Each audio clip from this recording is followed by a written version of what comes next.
Today we are back recapping the most recent SUMA Convention 2026, which was under the theme Foundation of Urban Strength. Now in this episode we are sitting down with 3 organizations that work hand in hand with municipalities across Saskatchewan and have partnered with SUMA to offer resources to SUMA members. Welcome to Season 10 of Muni-Cast. I grew up in a small town. I'm small town at heart. I moved to the city, but deep down I've not gone that far. No matter where my boots take me, I grew up in a small town and I still got one foot on Main Street.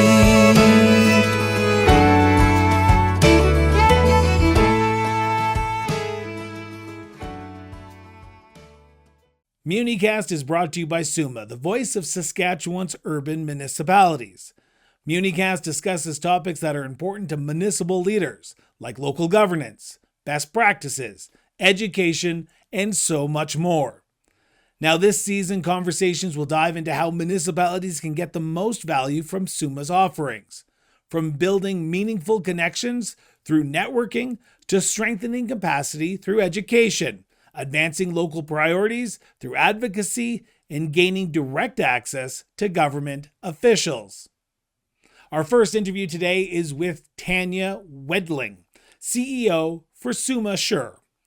SUMA Sure protects and empowers communities by providing specialized municipal expertise and support in managing risk.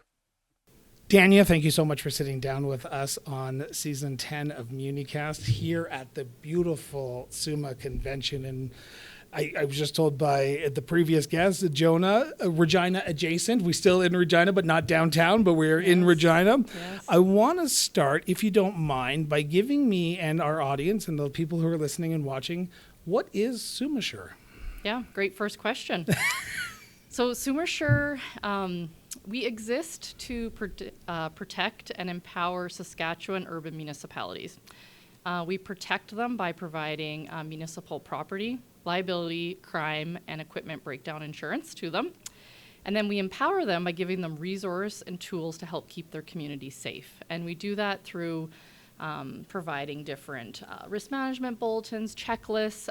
Really, we want to help them prevent claims from happening in their communities, whether it be somebody tripping on a sidewalk or something more catastrophic like potentially a fire in one of their recreation facilities. Wow. Yeah, now we're different though. We're not typical insurance. How so? So how we differ is that we are actually owned by the Saskatchewan urban municipalities that participate in our program. And so when they join SUMA Sure, they agree to share in the risk of the claims, but they also agree to share in the profit, which turns into equity for each of those members that participate in the program. Now I'm going to sound like the kid in the classroom asking the Yeah. 5-year-old question here, but does the insurance rate change for size of municipalities? So is the northern resort village paying the same as the city of Regina or the city of Saskatoon, or is it different for each individual municipality and the breadth of what they're looking to insure? Absolutely. So it really depends on how much. So on the property side, it depends on how much assets they have. What's the value of their assets? Okay. So obviously Regina would just have way more assets to insure than a resort village would. Sometimes though there's villages that may actually insure more or pay more than what a town pays just because they may have more assets or bigger assets than different communities. So we are 2 years into this mandate for municipal leaders. How do you know if your municipality has SUMA Sure? Yeah, great question. I'm not trying to be that stupid question. It's just but it is. Because That's a valid some people may question. go, "Oh, do we have this? Maybe we should look into it." So how do people know? Well, first off, we insure currently about 56% of the SUMA members are in our program. Wow. So, and that equates to 260 members that we have. So significant. So Yes. typically, you could say that they're probably with SUMA Sure. But events such as this convention, we obviously have a booth set up in the trade show. We sponsor the SUMA Convention as well. And so we always encourage them to come by and ask. And then it usually comes up around the council table when it's time to pay that yearly premium invoice, that then they really know who they're insured with. But we do a lot of marketing to those elected officials. And there's also a lot of administration changes that happen. So we are always in selling mode, I'll say, marketing and selling mode, because of that changeover that happens both at the elected official level as well as the administration level. So what is the benefit of pooling all the resources together from a municipal standpoint? So I'd say there's two key benefits. One is that, so we self-insure a portion of the claims that come in a year. So let's say that you had a water leak in a recreation facility, pretty significant claim, maybe millions of dollars to fix. We would cover a portion of that claim. And then if it was really significant, like let's say we had an arson in an arena, which we've had several of them on our program, that's pretty significant, right? When a whole recreation facility may burn down. And what happens is that we buy something called excess insurance to cover those really significant claims. So we only cover a certain portion within the program, and then we go out and buy excess insurance. So the benefit is that we're maintaining that claim rate within SUMA Sure, and our claims handling experience is very well known, because we want to cover as much as we can for the municipalities. And then the second benefit is that we take all of those municipalities and we go out into the marketplace and we buy that excess insurance. The municipalities in Saskatchewan, majority of them, except for the really large ones, they can't gain the interest of some of the insurers that we can gain just because we pool everybody together. So we get better rates, we get access to different insurers that other municipalities just wouldn't be able to get because of their size. So for a lot of municipalities, depending on their size, there might be some challenges in trying to coordinate everything and try to make sure that, hey, who do we reach out to? How do we get in touch with you? Because especially at a convention like this, you're pulled in 12 different directions. You got to make sure you're meeting with all the ministers you got. How can people reach out to you after the convention? How can the mayor or a CAO or an SAO reach out to you and say, let's start the conversation, because we want to have that potential conversation, because I know my insurance is coming up in my house and my car at the end of next month. So therefore I'm going to be looking for the better rates. Now, I'm not saying that's always the case for municipalities, but where can they start to get that first contact with you? Yeah, I mean, obviously we have a website, sumasure.ca. So it's a great place just to get a little bit of knowledge about us. But I really like to hear from members, and when I get an inquiry that comes through, I pick up the phone and I call the municipality and I tell me what's going on, right? What drew you to us and that thing. So I really encourage everybody to reach out to me directly. 306-525-4379. Give me a call and let's just start the conversation. We love going out to meet with councils in person. Obviously, when we can get in front of them and talk about what's going on in their community and what they need, that is really the best way for us to really showcase what we're able to do for municipalities. So what haven't we discussed about SUMA Sure that you want to make sure the members of SUMA, those who are contemplating moving to your program, know before you go away? Yeah, I think a couple things. The first one is that, so we were actually created by SUMA. And the reason we were created by SUMA was we had they do their resolutions.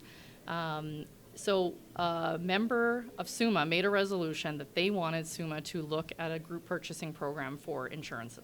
And the reason being is that at that time there was only one insurer that could provide municipal insurance, SGI. And so they had a captured market, so rates were increasing, coverage was decreasing, and the claims handling, there was a little bit left there to be desired. So it was a member of SUMA that said, hey, SUMA, can you look into this for us? And so it took years to create, but eventually SUMA Sure came to life. And so today we are operated as separate entities, but obviously have a very close partnership with SUMA. And I mention this because I think it's really important to know we remember where we came from and who we serve. That's always at the forefront of everything we do. We're here to serve the urban municipalities in the province. So that's like a really key aspect for us. And then the other key thing with us partnering with SUMA is that they're our market. All their members are our market. So I mentioned 56%. We're obviously trying to get, I don't think we're going to get to 100% realistically. Some municipalities are just really large, maybe a little bit too large for us at this point. But I'm going to say 98% that we're looking to get to. So we still have a lot of market share to capture. I should have asked this at the beginning, but you mentioned something that I want to just play in just for a quick second, if you don't mind, Tanya. SUMA sure strictly only deals with municipal insurance. Correct. What is the benefit of that to a member municipality who might, and I'm not picking on SGI, I apologize right now, but you brought it up, so I'm going to play it in your sandbox. What is the benefit of insurance that is solely there to help municipalities rather than another entity? Absolutely. We live and breathe municipal insurance. And not only municipal insurance, Saskatchewan municipal insurance. So we've handled about 1,700 claims since our inception about 17 years ago. So we have seen a lot happen. And what we can do with that is then when we start to see trends happening in the claims, we then take that and we build resources for these municipalities to be able to, mitigate that so it doesn't happen in their communities. So just as an example, several years ago, we had actually 2 arsons on recreation facilities in our program. So pretty big deal. We then created a checklist so that members could go through and go, okay, do I have these different things covered off so the same thing doesn't happen to me, or I can help mitigate it so it hopefully doesn't happen to me. So that's one of the really key aspects for us, is that we're just so focused on municipalities, and we're here to help them. We really want to do what we can to help them protect their communities. And does the program offer support during business hours to that if a CAO picks up and says we have an issue, we need someone to come out and help and look into what has just happened in our community? Yeah, so obviously once a claim happens, yes, and it's 24 hours. So we get that was the question I was going to ask, but I didn't know if I should ask that. So you're going to say the 24 hours. Now, if there's a municipality that's just looking for some advice, because I call them what if scenarios. Mm-hmm. So if we do X, Y, and Z, are we covered? Do we have insurance? What happens in these situations? And one of the things that we're well known for is that so we're partnered with Aon, and Aon is really the face of the program. They're the day-to-day servicing that they do. When a member picks up the phone and calls Aon or sends an email and says, hey, here's my what if scenario, do I have insurance coverage? They can answer those questions very quickly for them. They know the coverage. They've probably been asked that question 50 other times. There's a good chance, and so they have that expertise that they really bring to the table. And if you ask around the convention, that's what you're going to hear, is that they know. They have answers for us. They can give us advice and that risk management advice that they're looking for. They don't want to have a claim happen. So that's been really, I'd say, a key benefit for municipalities here in the province. So I know I said my final question 3 questions ago, That's but now okay. this is my final question. I've betrayed you by leading you astray by saying that was my final question. But again, if you don't mind, how can people get in contact? How can people reach out? And how can people learn more to make that decision a little bit easier, or start that initial conversation of saying, how much is this going to cost me to move to SUMA? Sure. Yeah, absolutely. So oftentimes, if it's an elected official that reaches out, we obviously ask them to get their administration to contact us, just because then we can get those policy details and start working on a quote and stuff for them. But really encourage everybody to check out the website, so sumersure.ca, or contact me, 306-525-4379. But the other thing I'm really going to encourage those that are not members of ours right now, talk to your neighbors, because I often say our best salespeople are those municipalities that already use us. They're going to be able to tell you about their claims experience. They're going to be able to tell you about the service that we get and how we're different. So that's another great resource, is talk to your neighboring communities and say, are you with SUMA Sure? What's been your experience? Well, I want to thank you so much, Tanya, for sitting down with me. It's a pleasure. And for those who are listening and watching, the links will be in the show notes to SUMA Sure.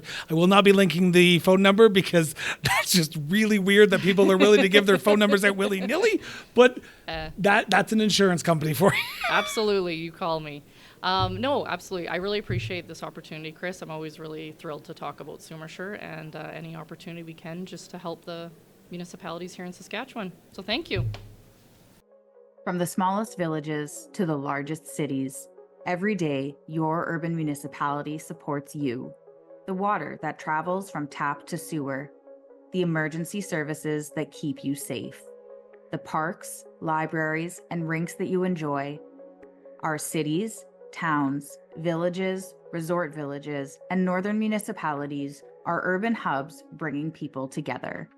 We are urban. Celebrate your municipality as part of the urban family. Now we turn our attention to our second organization, SUMA Invest, where we chatted with Jonah Toth, SUMA Invest Manager of Community Partnerships. The SUMA Invest program allows urban municipalities to participate in the diversified asset portfolio of the Community Foundation and benefit from the economies of scale. It offers municipalities a new option to diversify your reserve investments alongside term deposits and GICs. Jonah, thank you so much for chatting with us here at the SUMA Convention in beautiful downtown Regina. Not downtown side, downtown Regina. Downtown adjacent. Exactly. Oh, I'm already feeling like we're going to get along great because adjacent is my favorite word. I want to start because some people might not know what SUMA Invest is. Mm-hmm. So for the listeners, for the audience who are listening, what is SUMA Invest? Yeah, so SUMA Invest, we're celebrating our 1-year anniversary. It was launched at the convention last year in Saskatoon.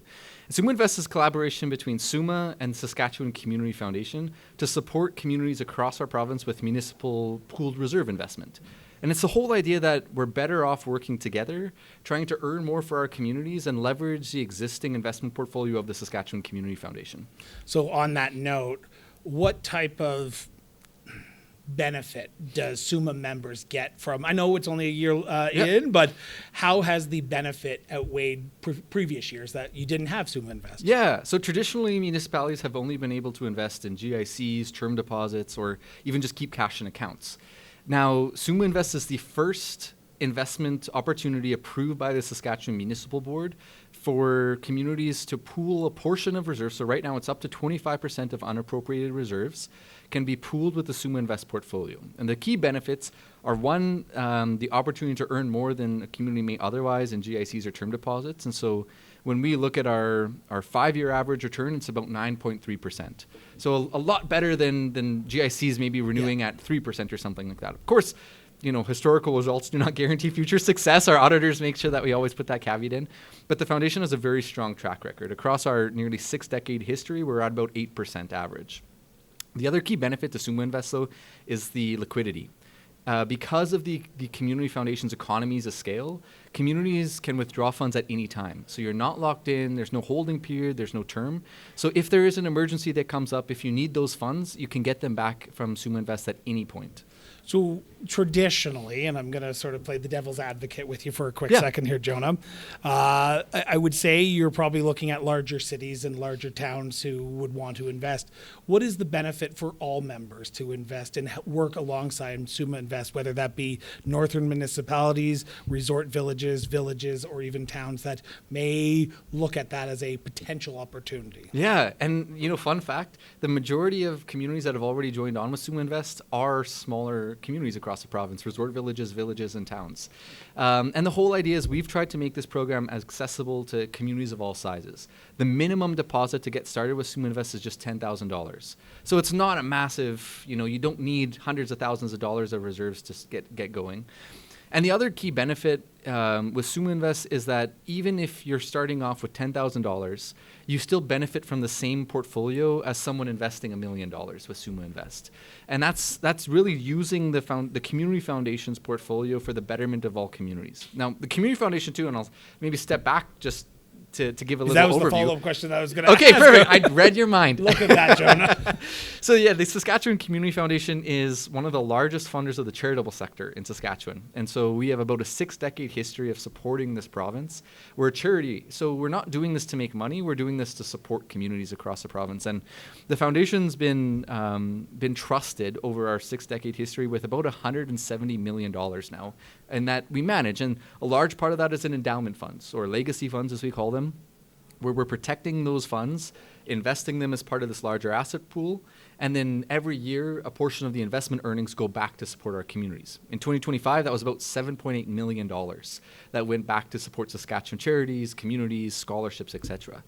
And so SUMA Invest takes advantage of that existing portfolio, allowing communities of all sizes across Saskatchewan to pool $10,000, $50,000, $100,000, whatever that may be, as part of this portfolio to earn from, as part of those economies of scale, to benefit from the expertise. So an individual community doesn't need to understand the ins and outs of investment policy. That's taken care of through the Community Foundation, through our investment committee, through our board, through all of the structures that we have in place as an institutional investor, but doing so with our community in mind and being a charity that's helping communities across our province benefit from that expertise. How can municipalities reach out? Because I know I'm going to say this in a kind of not bad way, but a positive way. Some municipalities don't have the resources to potentially find that information. That's why they tune into Muni-Cast to do that.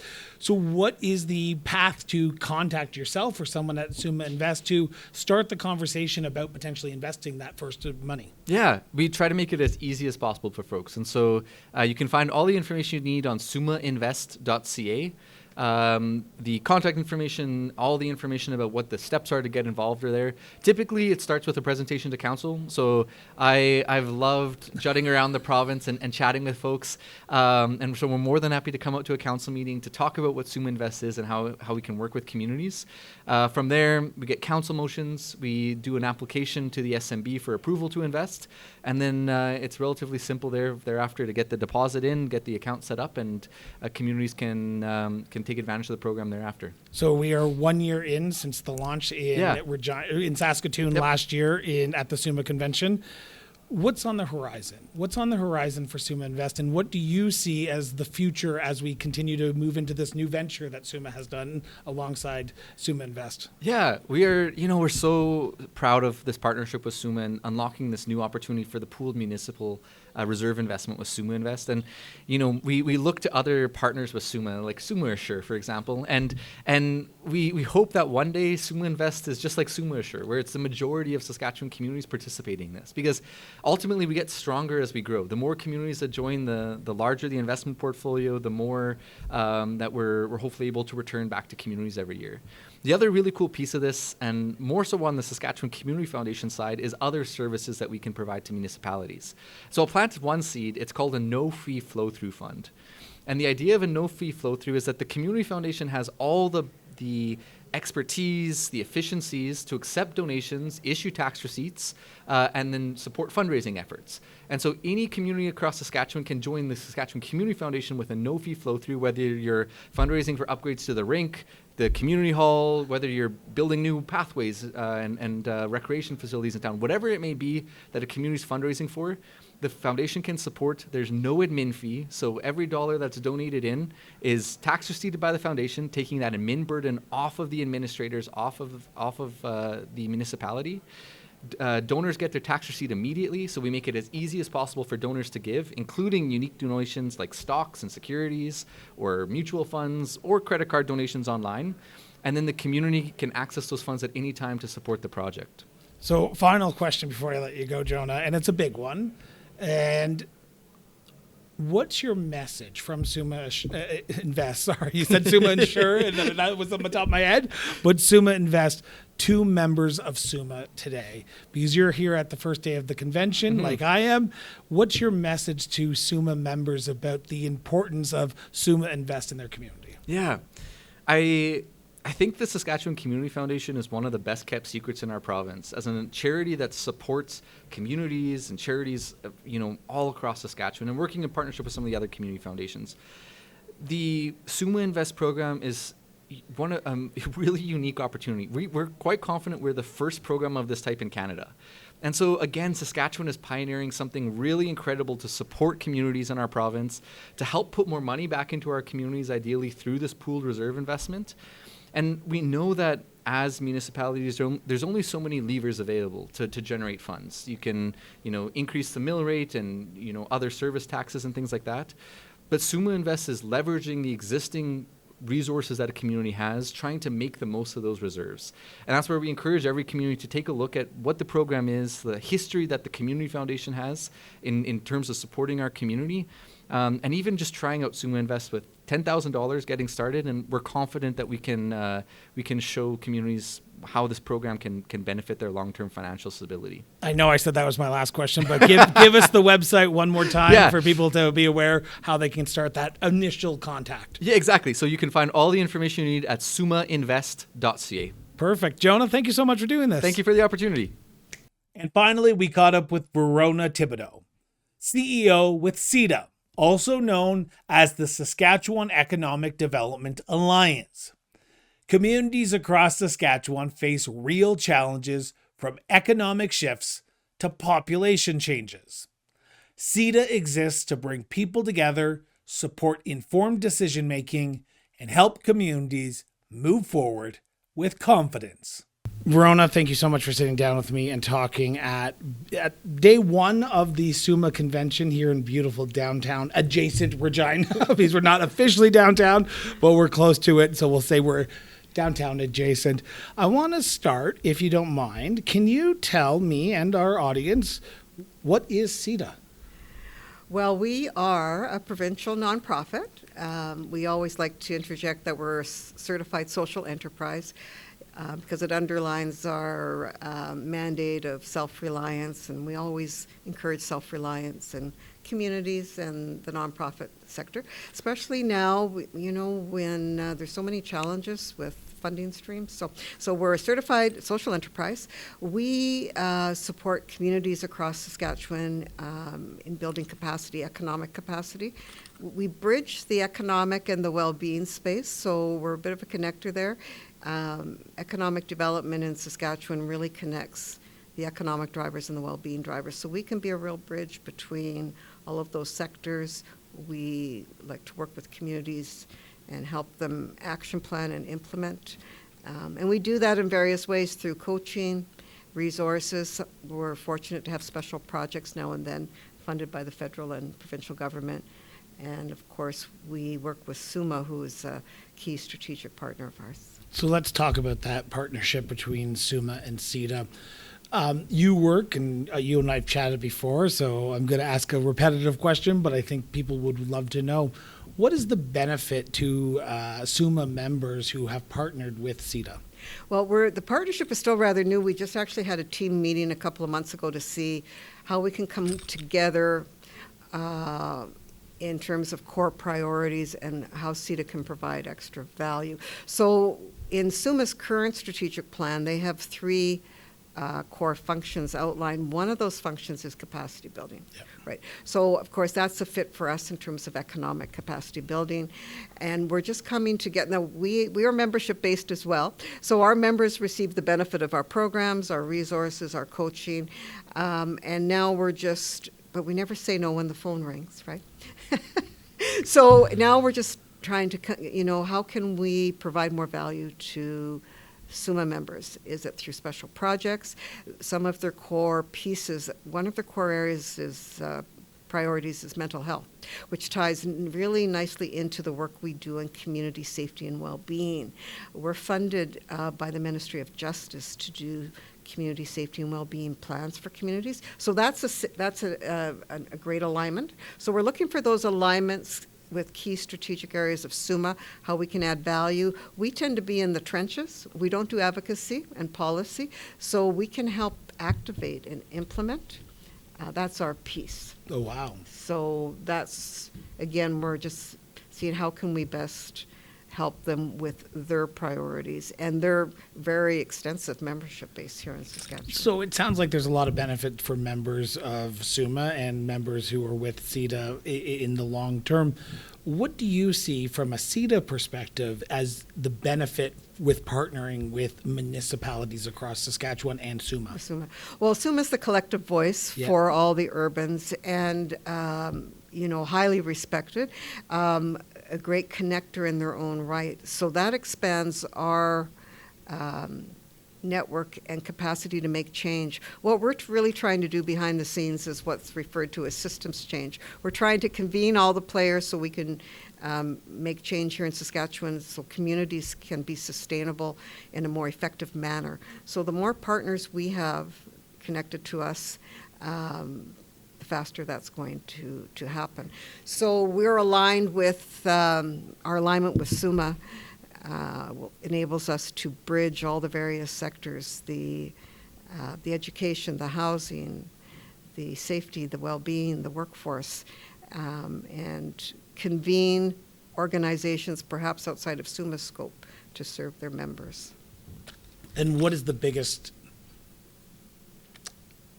partnership that you see right now? Is there a certain area that you are focusing on as CETA, or are you member driven, that you take your instructions from where the members want to see your alliance go? Well, we're very much, I'm hoping that we're not going to alienate any of your listeners, we're very much a proponent of intermunicipal collaboration. Which I was going to talk about in 2 because of seconds. the limited capacity, and that was the focus of our panel session yesterday. And it's strictly because we're so concerned in our work, and we shared data yesterday, survey and interviews with 140 urbans, and the capacity level in Saskatchewan is, again, not where it needs to be for these communities to be sustainable. And we know that they're so stretched, the CAOs, we see it every day.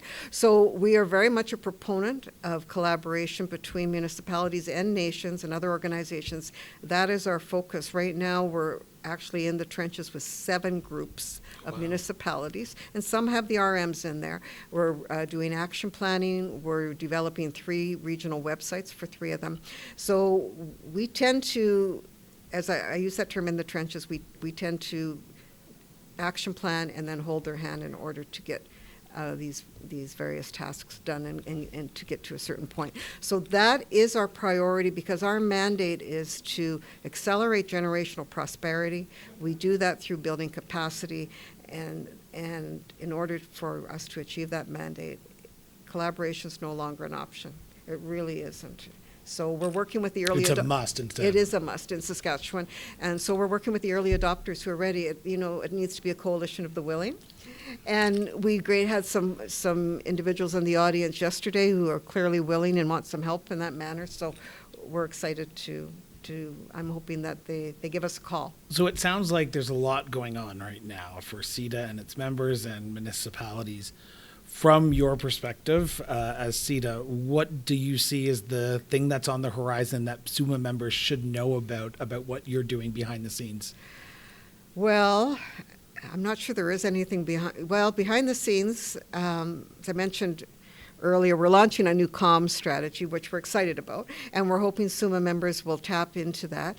We're taking our annual provincial summit, which comes up in the fall, and we're excited about our program this year. Our summit's coming up October 26 to 27. Our theme is connecting the dots, and that's about the bridging and the convening of all the partners. So we're taking our summit brand, which is Path to Prosperity, and launching a whole comm strategy around that. We just turned up 5 educational videos, Path to Prosperity videos online. So municipalities, their elected leaders, can look at these 5 10-minute videos at a council meeting on their own, strategies, really essential elements they need to know to take those steps in economic development today. We're going to turn up 5 more videos next month. Then we're establishing, as a sidebar to that, a thought leadership article in the same brand, Path to Prosperity, this month, and a podcast, 2 monthly podcasts. And we're looking forward to you joining us in the June podcast. And so, again, what we're trying to do through this comms is to touch on elements that may not be common conversation, and that's, breaking down silos, right? Yeah. Not just in communities, but between sectors and perhaps ministries and other organizations. This year we're tackling those pieces. It's around a connecting the dots theme. So we're hoping that SUMA members will tap into some of those communication pieces. Our conference is always is well respected because we bring together a good program. It's going to be fun this year. When we say connecting the dots, there's going to be some fun around that. So we encourage them to come. I'm looking forward to hopefully attending if you allow me to attend, so that way I can see what's going on from CETA's perspective. Yeah. But I want to just ask a big question, because there might be people who are listening to this who may not be able to get to the trade show or may not be able to sit down with you during the 3-day convention. How can a SUMA member reach out to CETA and get in contact to learn more, but also learn about how they could help their own individual municipalities? Well, we're very responsive. We're a lean and agile organization, but we have a good turnaround on customer service. Our website is seda.ca, so that's seda.ca. Again, whether you're a member or non-member, we always respond. Yeah. Willing to have a conversation or a virtual meeting to see how we can help, whether we're a good fit for you if you're not a member, or maybe refer you to another organization that we think can help you take those steps. So we are on the first opening day, but second day of the convention here in Regina.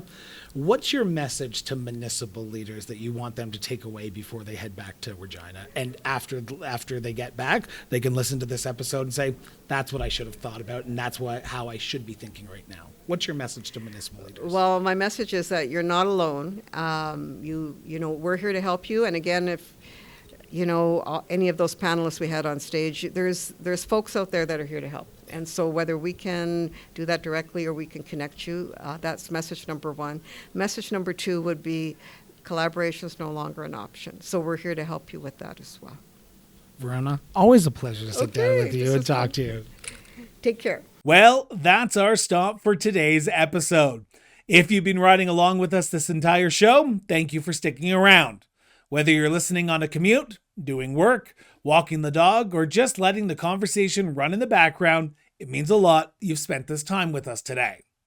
MuniCast is brought to you by SUMA, the voice of urban Saskatchewan.